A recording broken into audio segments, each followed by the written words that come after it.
Well, hello, Jesse. Hello, Tessa. How are you? Good. How are you? I'm swell. Swell. Yes. Swell indeed. Very good. How was your week? It was good. It's busy. Yeah. We welcomed a baby into our family. We did. Our oldest sister Mm-hmm. had their very first bebe. Bebe. She's adorable. She's the least alien-looking newborn I've ever seen. Yeah, she's funny, though. She makes some funny poop faces. That's for sure. She sure does. She does. I have the Reddit stories today. Woo. Enlighten me.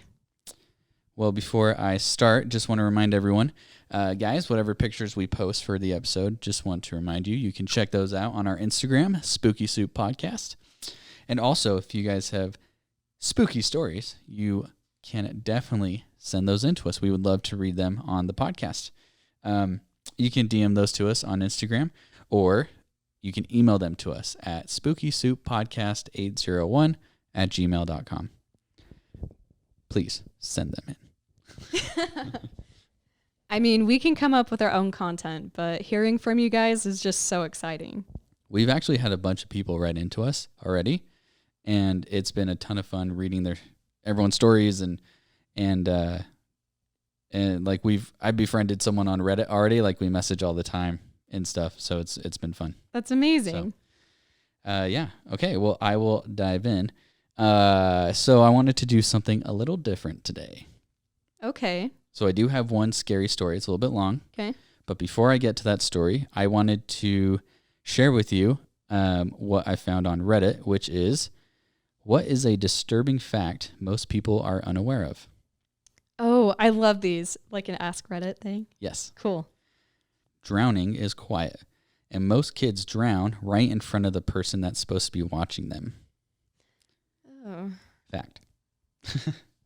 Adult teeth in toddlers are right under their eyes. Okay, I have seen that. Have you seen a child's skull? Yes. It's not okay. It's scary. It's pretty weird looking. Edgar Allan Poe wrote a novel in 1838 in which 4 shipwreck survivors, at the point of starvation, choose to resort to cannibalism. So they kill the young cabin boy, Richard Parker, and eat him. In 1884, a ship called the Mignonnet sank. 4 crew members survived. At the point of starvation, they killed and ate the youngest of them, named Richard Parker. Are you kidding me? What? Crazy. These are all true, by the way. In World War II, Japan bombed China with bubonic plague infected fleas. As bad as that sounds on its own, it was actually much more horrifying. At the time, the Japanese didn't fully understand the means of transmission for bacterial plagues, so Japanese soldiers would use Chinese prisoners to test the virility of the disease. Essentially, they purposefully infected the prisoners by releasing fleas infected with various pathogens and vivisected the prisoners in order to see the progression of the sickness. Then they packaged up to 30,000 fleas per clay bomb, clay because it explodes easily without producing much heat, which would reduce the amount of surviving fleas, along with some oxygen so they would survive the flight, and drop them on nearby towns. And some of these bombs are still undetonated in Chinese countrysides. Ooh. Yep. The rats first became infected, and it quickly transmitted to humans. Because the Japanese had to carefully study the disease, the fatality rate was off the charts. To make it even worse, the Japanese set up help stations in infected towns where instead of providing medical attention, they took the sick and vivisected them to further study its effects. They also bombed Chinese crops with bacteria-infected wet paper and cotton that would stick to the plants and infected any who ate the harvested food. Okay, first of all, hate that. Secondly, creative. Very creative, very evil. Terrible. But Disgusting. 5 stars for creativity. 5 stars. Jeez. But also 0 stars for being trash. Yes. The person you marry is the person most likely to murder you. I did know that. Yes. You need to rotate a human head 3 times to fully decapitate it because of the elasticity of the skin. A 42-year-old woman in Delaware committed suicide, and it was mistaken for a Halloween decoration. Ah! Could have used that in the last podcast. Guys, go check out our podcast from last week. You'll see what I mean. It's very scarring. What Jesse told me, it kind of builds on that. Check it out. Approximately 5 pounds of your body weight is bacteria. I'm gonna get some Lysol up in this. Yep, just a daily dose of Lysol spray in the mouth. California has a law against cremating more than one body at a time in a cremation. This law is directly because of the Lamb Funeral Home, which was run by a man with the nickname Little Hitler by his staff, who would stuff as many bodies as possible into one crematory, and also sold prosthetics and gold teeth off bodies, allegedly tried to poison a competing funeral director who suspected him, had Coke cans full of teeth in his house's walls, and I guess there's more to it than that. What a way to decorate, man. There you go. Yeah. Because their necks are so long, it takes a giraffe 30 minutes to throw up. Oh, no. Ugh. Someday, someone will think about you for the very last time. After that, they will forget about you. I'm okay with that. I'm okay with that, too. That doesn't bother me. Okay, you ready for this one? Your bones are wet. As dead bodies decay, they burp or release gases. For this reason, caskets and mausoleums should be ventilated so that the gas can escape. So if it's not, it's like pressure buildup? It's just going to stink and blow. Blow up. Your brain smells sweet. I don't know how I feel. Yeah. Okay, I might add on to that. Yeah. I read that bone saws in human skulls, when they're sawing into it, it specifically smells like corn chips. Ew. Yeah, like Fritos. Gross. Mm-hmm. Okay. Algeria's national anthem was written in blood on the wall of a prison cell. I'm sure there's a whole backstory to that. Yeah. That's metal, though. Yeah. Cats and dogs will eat you when you are dead. They tend to go for the neck, face, and any exposed areas first, and then, if not discovered in time, they may proceed to eat the rest of you, which have been numerous confirmed cases of this occurring. So, gross. Ultimate act of love. Yeah. According to public source intelligence, Russia has the most nukes of any country on Earth at 6,300. I don't know. No. Russia? I just don't want any part of that. No. Russia's scary. The Black Plague still exists. Yes. It does. Mites live on your face. You know, I heard that growing up. I've just come to terms with it. Yeah. Statistically, you will walk past 14 murderers in your lifetime without realizing. I bet I can name a few. I'm sitting in a room with one right now. Yeah. Watch out. The inventor of the Pringles can is now buried in one. A fat man's dream. That's my dream. Are you kidding me? It's a good dream. And this is the last one. If you get cremated when you die, your ashes can be put into an hourglass. That way you can still be included in family game night. Yes. I love it. If I don't go out with a Viking funeral, that's how I want to be preserved. I'll remember that for when it's your time. Thank you. Yeah. Hopefully you go first. Okay, so that is those are some funny / spooky facts. I loved it. From Ask Reddit. Okay, so here's my story.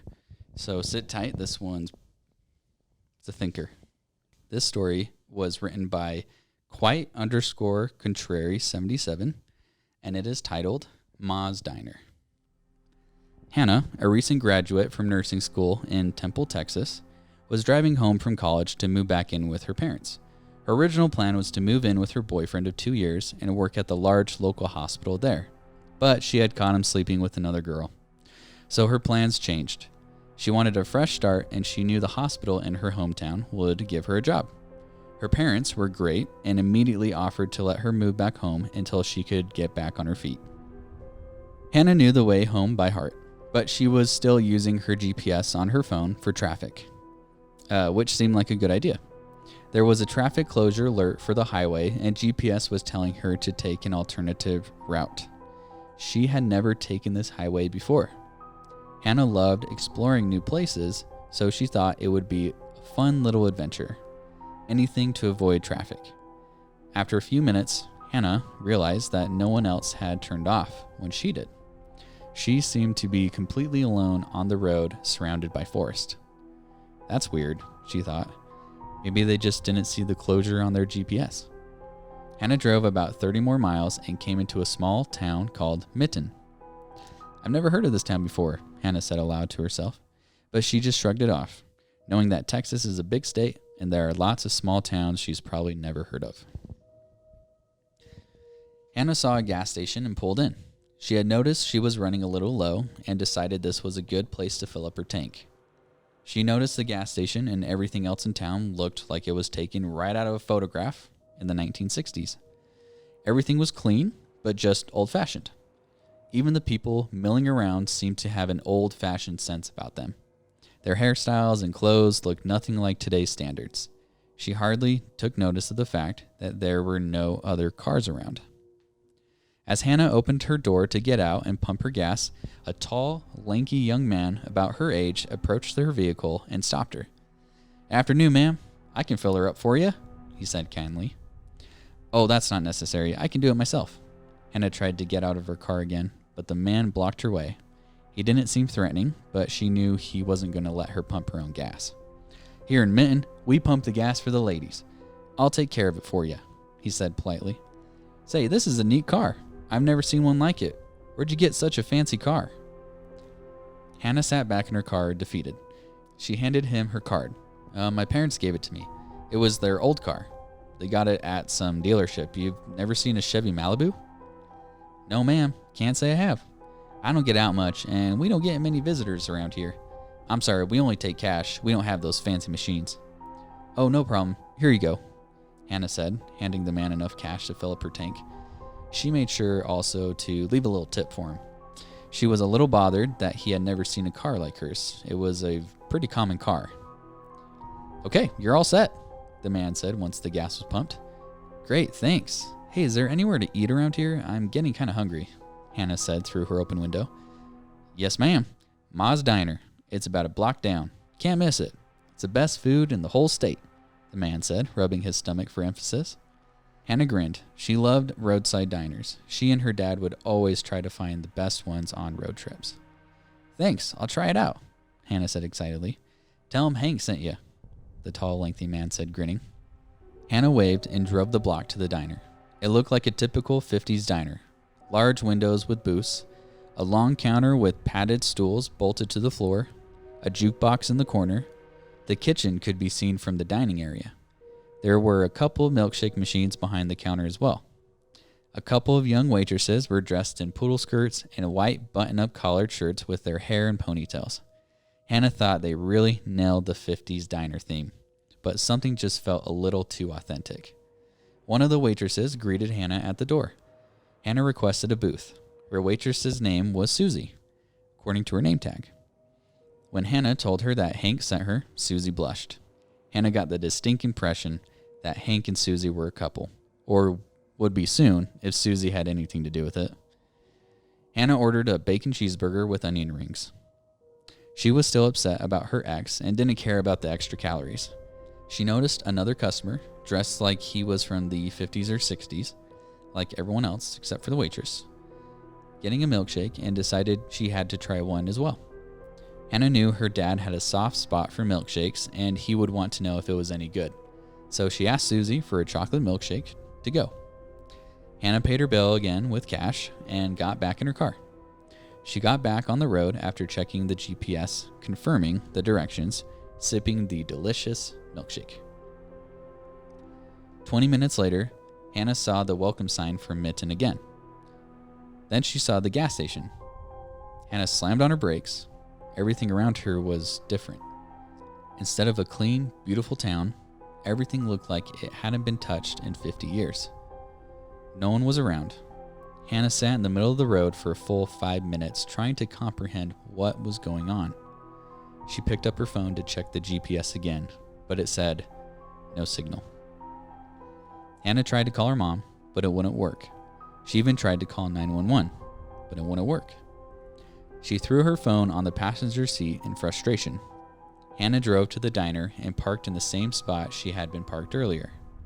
The windows that had been clear and pristine just an hour ago were now so black and grimy that Hannah couldn't see through them. Weeds were growing through the pavement in cracks. There were a few small businesses lining the streets that were now shuttered. Hannah decided this couldn't be real. She pulled back on the road and drove back onto the highway. 20 minutes later, she was back in front of Ma's diner. She tried to leave again, only to find herself back in front of the diner 20 minutes later. She drove out again, this time going slower, looking for a turnoff and holding her phone, hoping to catch a signal. But there were no other roads and no phone signal. Just the forest, where Hannah found herself back in front of the diner. She let out a scream. She got out of her car, slamming the door. "Hello? Is anyone out there?" Hannah yelled hopefully. There was no answer. All she could hear was the usual cacophony of insects and birds that was normal for this part of Texas. Hannah started to walk around the small town. She discovered there were several abandoned houses. She couldn't bring herself to go inside any of them. The town was small enough that a person could walk through it in 10 minutes. The town was surrounded by a thick, dark forest. It was starting to get dark, so Hannah went back to her car. She didn't know what else to do. So she read a little from the current novel she was reading and finally fell fitfully asleep long after the sun set in the driver's seat of her car. Hannah awoke late the next morning, her car covered in shade from the diner frost. After walking around for a few minutes, she opened her trunk. Her dad had always made her carry an emergency kit in the trunk, some water bottles, and snack food. She always thought he was a bit ridiculous, but now she was very grateful. She pulled out some water and a couple of granola bars. She sat on the curb in front of the diner and slowly ate, trying to figure out what to do next. She thought about hiking out, but she knew she was miles from anywhere and didn't have proper hiking equipment or a real compass. Hannah explored the town a little more for a while. In the afternoon, she retrieved a blanket out of her car and spread it out on the grass in front of a house. She was lying down staring at the clouds, her book forgotten next to her, when she heard a new sound. It was another car. She jumped up and ran to the road and flagged the car down. To her surprise, the car was already slowing down. It then pulled into the diner next to her. A young man, about her same age, slowly got out of the car, looking very confused. He kept looking at the diner, then he looked around and saw Hannah. "Hey, what? Wasn't there..." he started. "A diner?" Hannah finished. "Yeah, so you saw it too?" I thought I did. Just like 20 minutes ago, I ate there. They had great burgers, but how is that possible? And how did I get back here?" he asked. "I don't know. I've been asking myself that since yesterday. Same thing happened to me. I'm Hannah, by the way," she said, reaching her hand out for a handshake. "My name is Jack." "Hey, wait, I know you. I've seen your pictures all over the news for months," Jack exclaimed, returning Hannah's handshake. "What do you mean for months? I've only been gone a day and I haven't been on the news." Jack nodded, more assured. "Yeah, they said you're missing. Your parents put out a huge reward for you. They said you just seemed to disappear off the face of the earth." His voice trailed off as he looked up at the diner again. "I left Temple yesterday and stopped here for gas and food. I spent one night here." "No, the news said you've been gone for around 2 months now. You went missing in May, I think," Jack said assuredly. "It is May," Hannah said. "Hannah, it's August 7th, Jack said. "No, it can't be. I've only been here a day." Hannah's voice trailed off, her eyes filled with tears. "My parents, they must be so worried. What's happening?" "I don't know. Let's try to get out of here again. Let's go in my car." Jack said, gently guiding Hannah to his passenger side door. Hannah numbly got into the car. Jack tried driving out of the way they came into town, but 20 minutes later, they were back in front of Ma's diner. They tried a couple more times to no avail. They eventually gave up trying to drive out and decided to explore the town. With Jack by her side, Hannah felt brave enough to explore some houses. They were completely empty aside from dusty furniture and a few knickknacks. A huge surprise was that everything worked. The electricity, the appliances, and the water, but there were no phones in any of the houses. Another surprise was when Hannah found an old wedding picture in one of the houses. She was confident the couple was Hank and Susie, but the picture was old and faded. When sunset came, they found a house with a set of twin beds side by side and talked until they fell asleep. About midday the next day, Hannah and Jack were sitting in front of the diner when, to their surprise, another car pulled up. It was a young married couple in their mid-20s named David and Shauna. They described a similar experience as Hannah and Jack. Their GPS had directed them to this small town due to traffic. They had stopped to eat at the diner and had tried to drive on just 20 minutes earlier, only to return to the diner. Hannah and Jack told them it was pointless to try to leave, but David insisted on trying a few times. They were running low on food and were starting to get worried about what to do. Hannah only had so many granola bars. The others had a few snacks in their cars, but it wouldn't last much longer. They all went to bed that night slightly hungry. They awoke the next morning to a surprise. There was a large black box sitting on the curb in front of Ma's diner. Jack ripped it open and found food and other necessities they were lacking, and a note. Jack read it aloud. More will come as needed. You will be provided with all you need. Your job is to start a town of your own and live your lives peacefully. Forget the past. Embrace the future. Every newcomer is chosen for a reason. I will see you soon. Regards, AHP. AHP? Who the heck is AHP? Jack asked angrily. No idea, David grumbled, taking the note from Jack and reading it over to himself. What does he mean, every newcomer is chosen for a reason? Shauna asked. Well, he said to start a town of our own. I'm a nurse, I just graduated. What are y'all good at? Hannah asked, looking at the small group around her. Jack smiled. I cook. I grew up in my parents' diner. And I'm a police officer, David said. And Shauna was a waitress, but she quit because she's pregnant. At this, Shauna beamed and rubbed her stomach. Hannah and Jack congratulated the couple. So, Jack, I guess you can cook in the diner, and I can take care of any minor injuries. And David, you can help people when they come into town. You can help them get settled. Does that sound good to everyone? Hannah surmised. Everyone agreed. I will try to get bedding washed in the houses, Shauna volunteered. Sounds great, Hannah said. I'll help with that. Jack and David moved the large box into the diner, and Jack and Hannah began cleaning the kitchen. David and Shauna went to find a house they liked and started cleaning it together. Midday, another vehicle showed up. David took the new resident under his wing and explained everything to him. Jack prepared a great dinner for everyone to enjoy. Hannah helped to serve it. There was no denying there was a spark forming between Hannah and Jack. With every new resident, they learned that another 2 to 3 months had passed. Strangely, the weather in Mitten did not seem to change. It was still perfect spring weather. After a while, there were about 60 residents and even some pets. The houses were nearly full. The boxes were still coming. Despite many efforts, they could not ever catch who was leaving the boxes. They seemed to appear out of thin air, much to the surprise and dismay of the residents. One day, the new citizens of Mitten were milling around Ma's diner, waiting for another new person to arrive. To their astonishment, a short, pudgy man wearing wire-rimmed glasses and a bowler hat and walking with a cane came walking into the town from the forest. Well, good afternoon, sir. Did you get lost? Did your car break down? David asked. David held out his hand for a handshake. The man looked up kindly at David. I see you followed my orders. Thank you for listening so well, the man said happily. I am Ambrose Horatio Pendleton. Hannah froze. AHP? She muttered. Ambrose's gaze flitted to her. Yes, I am the one that sent you that note in the first box. I'm glad you were paying attention. Ambrose smiled and put his finger to his nose.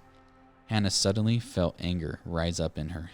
You didn't give us much choice. You took us away from our families, our lives, our homes. We want to go home. Let us out of here.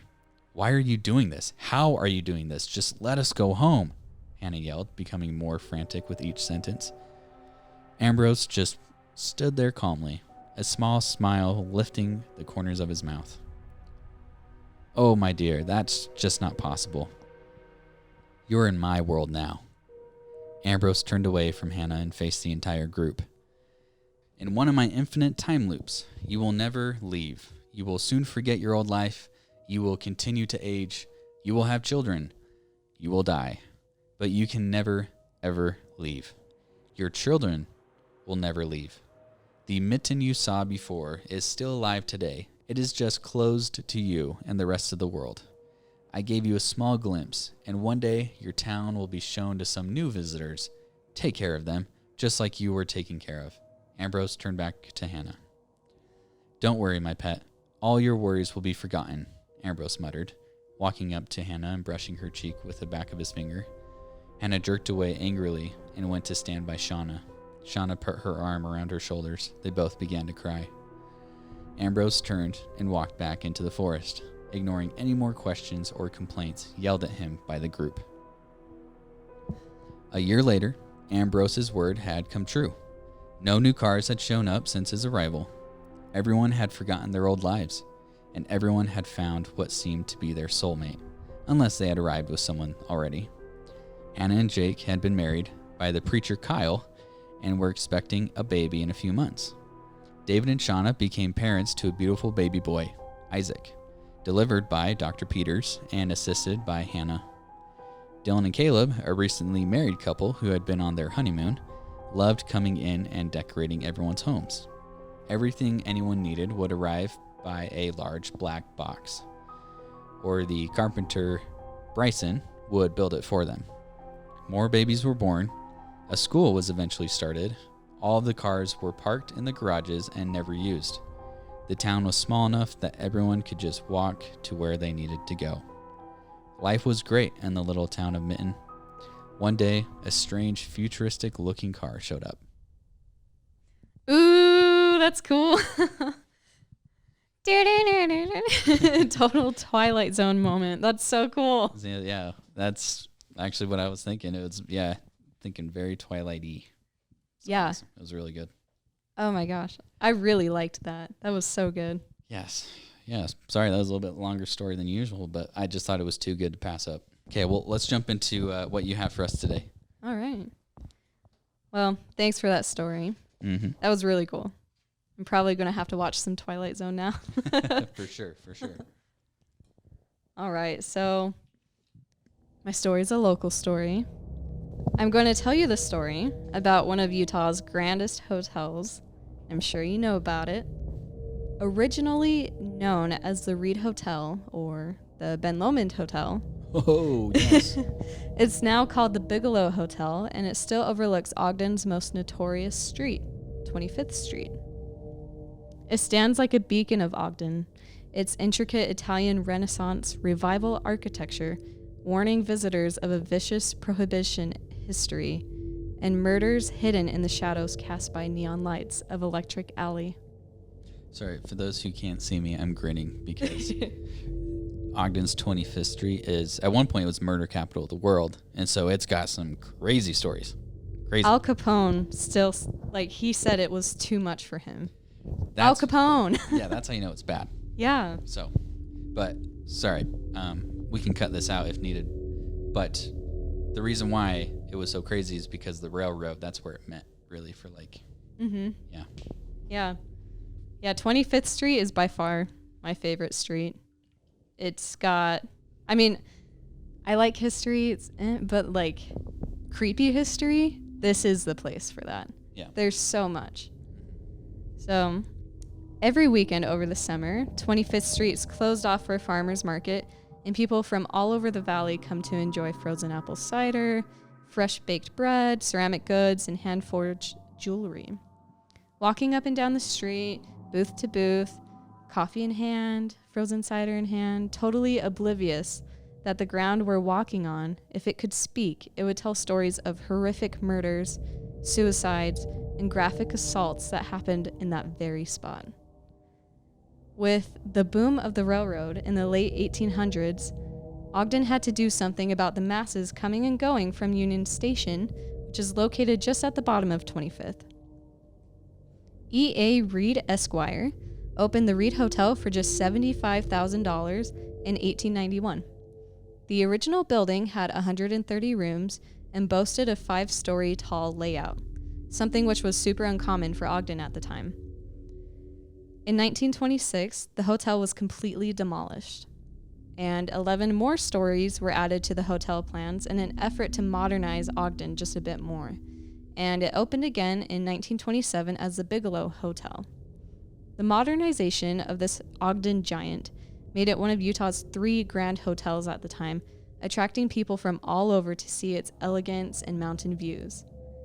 There were different themed rooms inside, like an Arabian coffee shop, a Florentine palace ballroom. Some meeting rooms were decorated like an old Spanish villa or an English palace.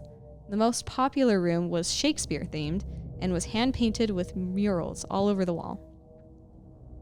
The hotel was purchased in 1933 and renamed as the Ben Lomond, which is a nearby mountain peak, and it stood as such until 2017 when it was again renamed the Reed Hotel.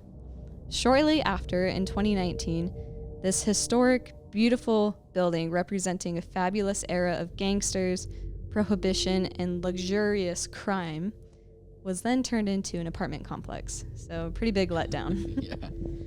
So now that you know a little bit about the hotel history, let's get into some of the gore. Some of the good stuff. The goodies.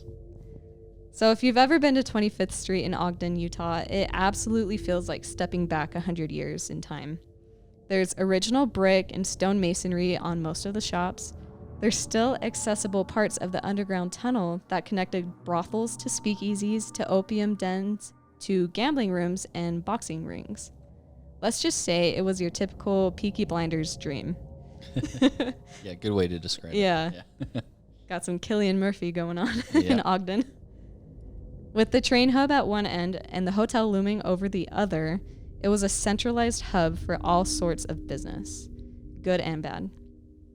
Growing up, I heard tons of stories of the Bigelow, all of which being haunted, but the most famous one is of a distraught bride who killed herself in her suite's bathtub on the 13th floor. Her son found her soaking wet in blood and bathtub water, still wearing her wedding dress. They say you can see her wandering the 13th floor, or if you stand outside the hotel and look up, she might appear in one of the windows looking out to the mountains longingly. It's definitely a cool building to look at. It has these old lion statues at the door and lots of green marble all over the place. It had a restaurant on the top floor that overlooked Ogden and was quite gorgeous at night. Now let's dive into some of the things that actually took place here. There was no bride, at least not that I could find, and others like my friend at the Dead History couldn't find anything about the bride either. Oh, interesting. So we're not really sure how it started or how that whole myth started, but there's a lot more that happened in real life that's far worse, in my opinion. I've heard of the bride, and that's pretty much it. Yeah. But that's just a story, so. So here's the truth. Our first death happened early in the hotel's infancy when it was the Reed Hotel. W.B. Steele was found deceased in his bed due to tuberculosis. So that was the first death. But not a murder, though, or anything. Not a murder, just natural causes. And then in September of 1902, a husband and wife were renting rooms 205 and 206. Not really sure why they had the two. Maybe it was like conjoined, so they could have a bigger room. Yeah. When Mr. Van Allen left for work and then later returned back to the hotel that day, he found his wife dead on their bed, gunshot wound to the head, bloody pillow, and revolver in hand. No way. A suicide. Yikes. And one of the reports that I read said he had to climb through a neighboring suite window to get into their room because the room was locked and they couldn't get in. Weird. The next death was of a chef who worked at the hotel. He was actually pretty new there. didn't know a ton of the ins and outs. I couldn't find for how long he worked there, but he was new, is what I found. One day, he was waiting for the elevator. The doors opened, and I don't know if he was pushed or if he was just in autopilot mode, but there was no elevator waiting for him beyond the doors, and he fell to his death in the elevator shaft. He just like wasn't really thinking, so when it opened, he just walked. He just stepped in. Maybe he was reading something and just heard the ding of the bell and just walked in, but he fell to his death. Wow. Yeah. Bad first week on the job. Yeah, pretty unfortunate. Then the next death happened. Do you know what floor he was on? 3. Okay, that's still pretty high. Yeah. Wow. Well, I mean, if there's a basement, I'm not sure. Okay, so 4 floors. Maybe. Yeah. And then the next death happened in 1929 during the Utah Canners Association's annual event, which is so Utah. I love the Utah Canners Association of Utah Canners. Their annual events, man. They're lit. So in 1929, they were holding it at the hotel. And according to the dead history, Dan Rowland, Edward Spellman, and a bunch of their friends were at this event. But before going down to the next meeting or whatever they had going on, they were like, let's go back up to our hotel room. Let's get a little buzz going on. Let's drink. And then we'll be ready for whatever meeting they had coming up.